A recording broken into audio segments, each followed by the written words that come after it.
Bismillahirrahmanirrahim. Assalamualaikum warahmatullahi wabarakatuh. Perkenalkan, nama saya Umu Aiman SSTMKM dengan NIDN 0160606701. Saya sebagai dosen sarjana kebidanan Fakultas Sains, Teknologi, dan Ilmu Kesehatan Universitas Bina Bangsa Get Sempena. Sebagai seorang dosen, saya berkewajiban melaksanakan Tridharma Perguruan Tinggi, yaitu melaksanakan pengajaran, penelitian, dan pengabdian kepada masyarakat. Pada kesempatan ini, saya akan menyampaikan pernyataan bahwasanya saya sebagai dosen dalam Tridharma Perguruan Tinggi atau PDD UKTPT sebagai pengajar, sebagai salah satu syarat sertifikasi dosen 2024 di Universitas Bina Bangsa Get Sempena Banda Aceh. Saya mengampu beberapa mata kuliah, salah satunya adalah asuhan kebidanan nifas dan menyusui dengan bobot SKS 5 SKS. Capaian pembelajaran prodi pada mata kuliah ini adalah yang pertama, bertakwa kepada Tuhan Yang Maha Esa. Yang kedua, menghargai keanekaragaman berbudaya. Yang ketiga, mampu menunjukkan kinerja yang mandiri. Yang keempat, mampu mengaplikasikan keilmuan kebidanan dalam menganalisis masalah. Yang keenam, menguasai konsep teoritis ilmu kebidanan. Yang ketujuh, menguasai konsep teoritis penelitian dan evidence praktik kebidanan.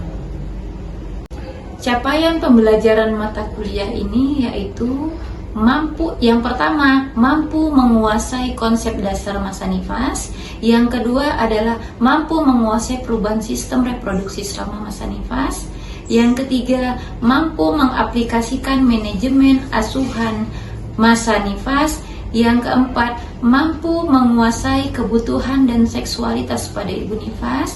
Yang kelima, mampu menguasai anatomi payudara. Yang keenam, mampu menguasai fisiologi laktasi. Yang ketujuh, mampu mengaplikasikan rolling message. Yang kedelapan, mampu mengaplikasikan manajemen laktasi. Yang kesembilan, mampu menguasai ASI eksklusif dan makanan pendamping ASI.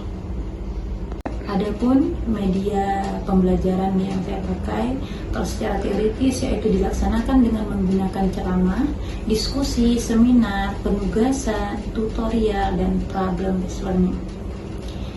Sedangkan praktik itu dilaksanakan di kelas, bisa di lab, baik di kampus maupun di lahan, dengan metode demonstrasi, role play, dan bedside teaching. Baik, mari kita saksikan video proses pembelajaran di kelas dengan saya secara langsung dengan topik ASI eksklusif. Terima kasih. Sekian. Assalamualaikum warahmatullahi wabarakatuh.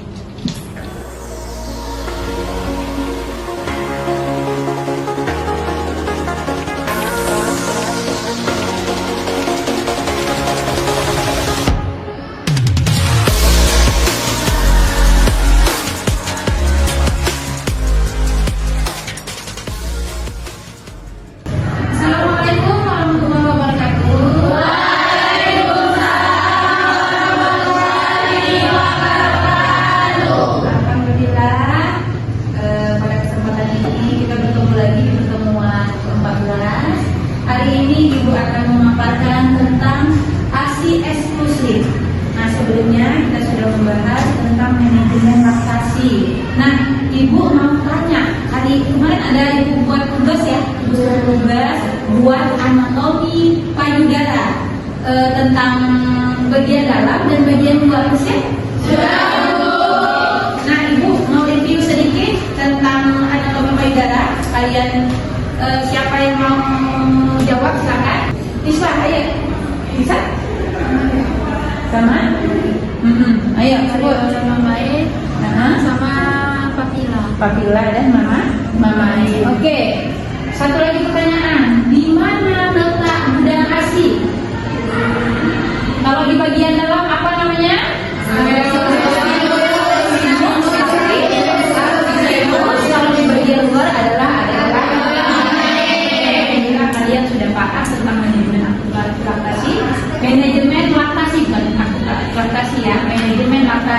Nah, kita akan lanjut. Hari ini kita akan membahas tentang ASI eksklusif.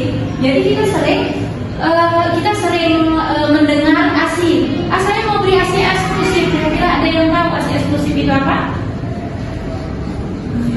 Pernah dengar? Sering dengar ya? ASI eksklusif.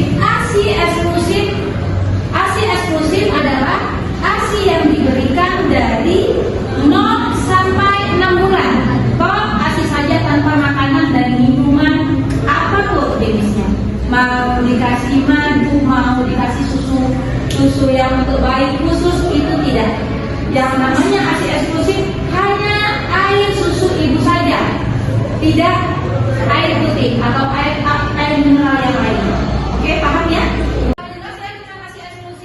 Nah, di sini kita lihat ada komposisi gizi dalam ASI. Nah, itu ASI ada dibedakan 3. Yang pertama adalah kolostrum. Yang kedua ASI transisi, dan yang ketiga adalah ASI matur. Kira-kira ada yang pernah dengar dari ketiga tersebut? Yang tahu kita ASI aja, itu kasih ASI. Kita tidak tahu apa itu ASI, komposisi dari tiga ASI tersebut. ASI kolostrum, ASI transisi, dan matur. Ya, oke, kita bahas, kita lanjut. Nah, kolostrum ini yang paling sering di masyarakat dikatakan ASI basi.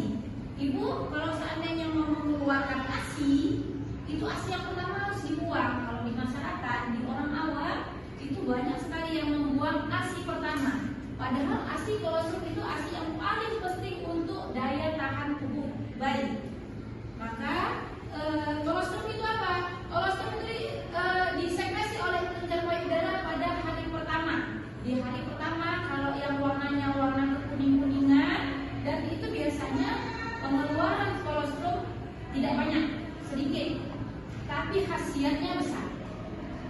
Dan itu yang di masyarakat paling banyak sekali membuang ASI kolostrum.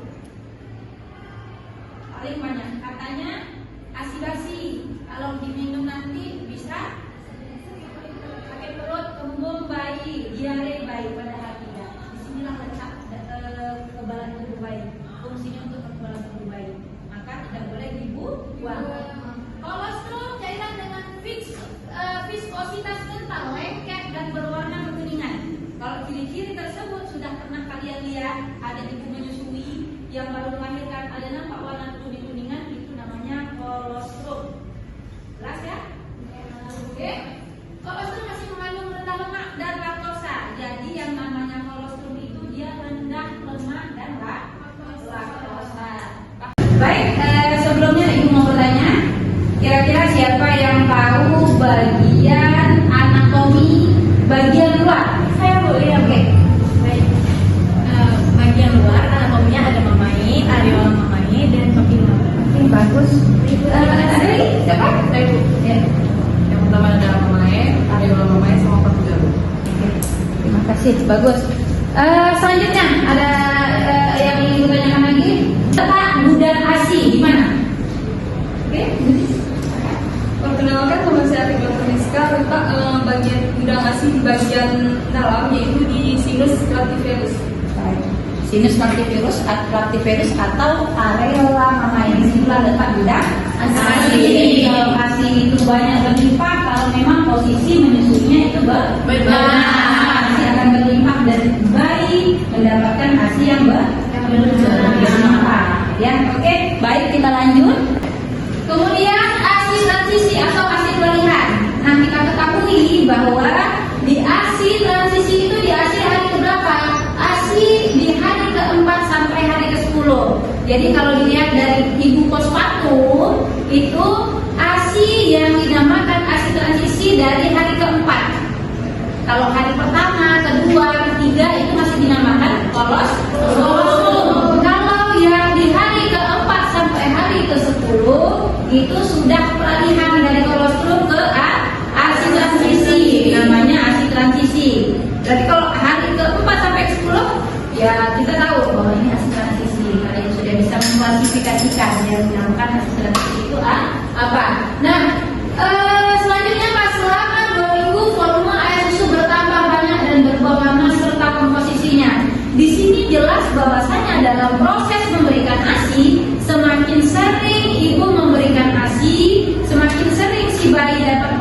mendapatkan ASI, maka semakin banyak mamai memproduksi ASI.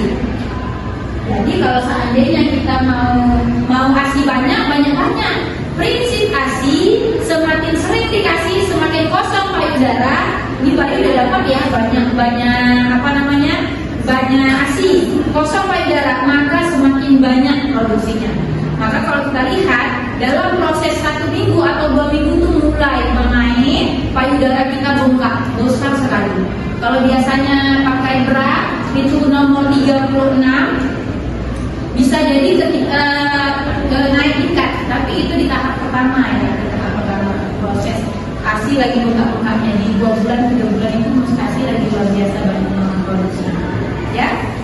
Nah, kemudian kadar imunoglobulin dan protein menurun, sedangkan lemak dan laktosanya meningkat. Di hari ke-4 sampai ke-10 ini lemaknya menurun, laktosanya meningkat. Lemak dan laktosanya meningkat, mencegah perdarahan. Salah satu memberikan ASI itu fungsinya adalah mencegah perdarahan pada ibu tadi untuk uterus ya. Nah, selanjutnya salah satu cara ber-KB, apa KB-nya? Jadi kalau ibu yang memberikan ASI eksklusif itu ber-KB sendiri, namanya MAL, metode amenorlaktasi. Jadi nggak perlu ber-KB. Kalau dalam proses makanya banyak ibu nifas atau ibu postpartum itu waktu menstruasinya batas waktunya itu sampai 1 tahun. Kok nggak haid ya? Padahal itu lagi ber-KB. KB-nya dengan cara ASI, tapi tanpa pendamping ASI apapun, langsung memang disusui bayinya, diberikan ASI full 6 bulan tanpa minuman apapun. Nah, selanjutnya mencurahkan kasih sayang ke bayi. Nah, kalau untuk bayi apa? Untuk bayi menambah kekebalan pada tubuh bayi sehingga bayi tidak mudah sakit, jelas untuk imun si bayi. Yang kedua apa? Mudah dicerna bayi, sangat mudah dicerna. ASI itu sangat mudah dicerna oleh bayi. Jadi nggak perlu kita tambah-tambah. Sudah simple, mudah dicerna untuk kesehatan bayi. Karena kalau misalnya sudah kita kasih makanan, udah repot lagi kita memberikan makanan. Belum lagi sakitnya, belum lagi masalahnya. Ada bayi yang tahan dengan makanan MPASI ini, ada bayi yang tidak tahan. Kalau tidak tahan berarti kita mau membunuh anak kita sendiri.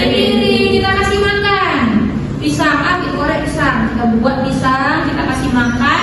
Nah setelah itu bayi ngomong, Bu, datang ke klinik, Bu, kenapa ini bayi saya kok 3 hari tidak BAB? Apa masalahnya ya Bu? Tanya ke bidan. Ada yang dikasih makan, tetap berbohong ibunya, enggak, atau kena marah bidan.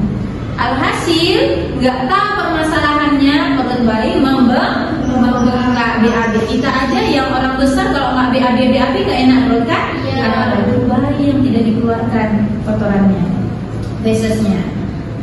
Maka tidak dianjurkan untuk MPASI dini sampai 6 bulan. Kita pun enak mau kemana pun ya tinggal keluarkan, kita berikan ASI. Gak harus kita bawa susu formula, kecuali bayi yang tidak diberikan ASI eksklusif itu bayi yang bermasalah. Misalnya bayi BBLR yang nggak bisa diberikan ASI langsung. Sementara ibu yang mau memberikan ASI, bayinya masih sangat lemas. Jadi tidak bisa, boleh diperas. Itu yang diperas sudah ada ASInya. Kalau di dalam proses pertama melahirkan jarang ASI keluar. Oke, jelas ya. Yang terdapat pada ASI yaitu membantu proses pencernaan dan mencegah terserangnya penyakit. Jadi di sini jelas bahwa imun bayi sangat penting dan ASI, mendapatkan ASI akan memiliki tumbuh kembang yang baik. Jelas bahwa ibu yang memberikan ASI itu terlihat jelas memiliki tumbuh kembang yang baik untuk bayinya. Jadi nampak dari kenaikan berat badan setiap bulan ibu datang posyandu itu nampak jelas gratis kenaikan berat badannya. Ada yang 1 kilo, ada yang 2 kilo, bahkan yang 2 kilo lebih juga ada. Itu biasanya ibu yang apa? Obesitas yang Oke, hal ini dapat dilihat dari kenaikan berat badan bayi dan kecerdasan otak bayi. jelas bahwasannya ibu yang memberikan ASI nampak kecerdasan bayinya. Kecerdasannya dari mana? Kita lihat sudah mulai ada perkembangan anak, mulai dia bisa menangkap bola. Terkadang ada yang prosesnya lambat berjalan, lambat ngomong, lambat tumbuh gigi. Itu ada proses dari pertumbuhan yang dialami. Seperti ibunya yang kurang kalsium. Jadi bayi yang saat tumbuh kembangnya itu tumbuh giginya lebih lambat. Makanya kalau lambat tumbuh giginya biasanya ibu yang kurang kalsium. Maka butuh pentingnya pada proses kehamilan itu mengkonsumsi kalsium. Oke? Kita lanjut. Membantu ibu sedemikian rupa sehingga ia bisa mampu menyusui. Nah ini masalahnya. Kalau bidan tidak bisa membantu posisinya menyusui yang benar, puting ibu lecet, nggak berani lagi menyusui, gagal jadinya ASI eksklusif. Kasihan kan? Angka kesakitan pada bayi meningkat. Kenapa? Bayi yang tidak mendapatkan ASI lebih cenderung imunnya tidak kuat, lebih cenderung sakit. Oke. Nah, bidan dapat memberikan dukungan dalam pemberian ASI dengan cara apa? Memberikan bayi bersama ibunya, namanya rawat gabung. Jangan dipisah. Kenapa? Salah satu psikologis kejiwaan ibu itu tenang. Aku melihat bayinya sempurna nggak? Bayiku sehat nggak ya? Dan sekarang di rumah sakit itu masih banyak yang memisahkan ibu dan anak, rawat pisah. Dan seharusnya dianjurkan rawat gabung. Kenapa? Sekarang ruangan kenapa dipisah? Itu banyak faktornya. Bisa jadi ruangan ibu itu bergabung dengan pasien-pasien yang menular penyakitnya, sedangkan bayi ibu masih rentan sehingga cepat tertular virus, misalnya TB dan lain sebagainya. Ya, makanya tidak dianjurkan. Tapi banyak rumah sakit yang menganjurkan untuk rawat gabung. Jadi kalau rawat gabung itu ibu dirawat gabung sama bayi, menyusui kapan mau, kapan ininya. Jadi ibu lebih cepat proses penyembuhan. Ya, mengajarkan cara merawat payudara yang sehat pada ibu, membantu ibu pada waktu pertama kali memberikan ASI, ya, dan menempatkan bayi didekatkan ibu pada kamar yang sama, rawat gabung namanya. Kemudian apa? Memberikan ASI pada bayi sesering mungkin. Jadi bagaimana? Ada masalah, bayi lebih cenderung sekarang sudah nyaman dikasih popok, tidur panjang. Bagaimana caranya? Caranya, waktu proses bayi tadi tidur kita pumping agar tidak mastitis, bengkak payudara. Pumping kita kasih karena bayi kalau dikasih pakai payudara ibu itu biasanya nggak mau tetap ditutup mulutnya, tetap dalam tidurnya. Ya. Kemudian apa? Memberikan kolostrum dan ASI saja. Pastikan bayi dapat kolostrum dan menghindari susu botol atau dompeng. Dan kebanyakan bilang baik kali bu di anak ini. Kenapa dia nggak ketika? Kenapa? Mau nangis sudah dijajarin kok. Hasilnya menyak dia aman. Faktor penyebab dari dompeng apa? Bentuk gigi bisa ke depan, gusinya bisa ke depan, mempengaruhi keadaan kerapian gigi. Ya, oke. Kemudian apa? Selanjutnya cara merawat payudara. Sudah selesai pertemuan kita? Ada yang mau ditanyakan dari pembahasan tentang ASI? Silakan. Saya bu. Oke, Miswa. Izin bertanya bu, kenapa masih banyak ibu-ibu yang tidak memberikan ASI tapi memberikan resep menyusui? Terima kasih. Jawab terus ya. Oke. Kenapa ibu-ibu masih banyak yang tidak memberikan ASI? Nyatanya ibu bisa memberikan ASI. Kenapa ya bu? Tadi itu jawab. Ya, oke ibu jawab. Nah, banyak ibu-ibu yang bisa memberikan ASI tapi tidak memberikan ASI dikarenakan apa? Faktor-faktor pendukungnya. Yang pertama adalah pengetahuan ibu. Kalau pengetahuan ibu tinggi bahwa ASI itu sangat baik untuk imunitas bayi, maka ibu tidak akan menyia-nyiakan itu. Ada faktor pendukung lain apa? Misalnya tidak mau mamanya kendor. artis-artis misalnya yang di apa namanya, artis-artis itu yang biasanya dan banyak sekarang artis-artis yang memberikan ASI eksklusif karena tahu manfaat ASI. Kemudian apa di faktor pendukungnya? Tidak ada dukungan dari keluarga, suami dan keluarga. Jadi dia bisa memberikan ASI, tapi tidak ada dukungan.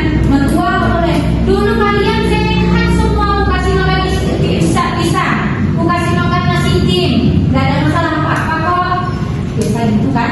Apalagi mertua, mana berani kita bantah, bahaya nanti kan. Jadi kita ya pandai kita lah bagaimana cara memberitahukan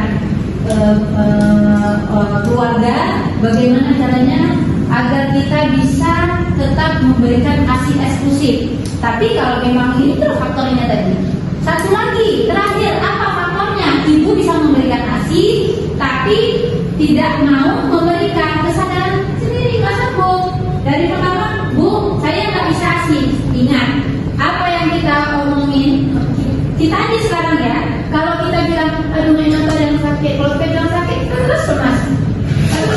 Jangan sakit, dalam keadaan kita badan kita tidak fit, jangan sakit. Ada yang masuk ke jalan, maka kita sehat. Begitu juga, Bu nggak bisa Bu, nggak keluar ASI-nya Bu, sakit kali Bu, rasanya nggak sanggup saya. Kesadaran di ibunya. Jadi kalau seandainya ibunya nggak sanggup, ya udah, maka tidak diberi ASI yang dari awal tidak diberi, maka tidak memproduksi banyak ASI. Maka dari awal kita ini kan kita pastikan dapat terus menerus, maka ASI akan memproduksi lebih banyak lagi. Ya, oke Niswa, jelas? Ada lagi? Saya lihat di belakangnya, saya ada kasus. Nah, gimana sih cara mengatasi radang payudara dan mengeluarkannya? Oke, baik ya. Nah, banyak kejadian di masyarakat ibu dengan mastitis. Kenapa terjadinya mastitis? Mastitis itu tahu peradangan, bengkak, ASI yang tidak keluar, tertahan di payudara, itu akan menyebabkan mastitis, bengkak. Jadi waktu dipencet, waktu dikeluar, yang keluar itu nanah. Nah itu sudah radangnya parah. Maka ketika dia abses, ada ASI yang tidak keluar. Misalnya ini bayi tidur sepanjang hari ini, baru hari itu udah terjadi abses. Tapi kalau abses itu kita biarkan, nggak kita keluarkan ASI yang tertahan di payudara, maka bisa menjadi mastitis.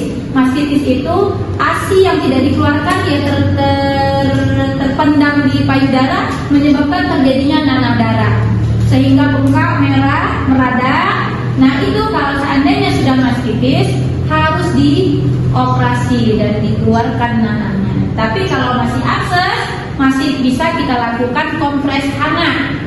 Jadi kalau ada orang tua atau keluarga yang memberikan ASI, jadi kita bisa kasih solusi memeras memeras handuk pakai handuk hangat, itu kita kompres hangat. Nah itu untuk melancarkan, untuk mengurangi nyeri pada. Nah itu harus kita lakukan masase untuk menurunkan ASI yang tertahan. Dan sesering mungkin si bayi dikasih ASI. Kenapa? Kalau dibiarkan berlarut maka akan menjadi mastitis. Itu saya kalau misalnya penanganan mastitis apa? Ya harus dikeluarkan nanahnya, biasanya dibedah sedikit, dikeluarkan nanahnya, harus dibersihkan dan tetap diberikan ASI. Tapi yang nanah itu tidak dianjurkan ke bayi ya. Luar biasa sakit kita wanita macamnya. Oke. Sudah paham semua ya? Sudah semua mengenai ASI eksklusif, ya sangat menarik. Nah untuk pertemuan selanjutnya kita akan membahas pertemuan terakhir ya, pertemuan 15 kita akan membahas tentang MPASI, yaitu makanan pendamping ASI. Biasanya 9 apa makanan-makanan yang bagus yang memenuhi gizi pada bayi. Jadi buka kalian cari di perpustakaan, referensi agar nanti dalam proses mengajar lebih ini ya, dikumpulkan tugasnya di buku ini kan. Oke, saya dikumpulkan sekarang ya.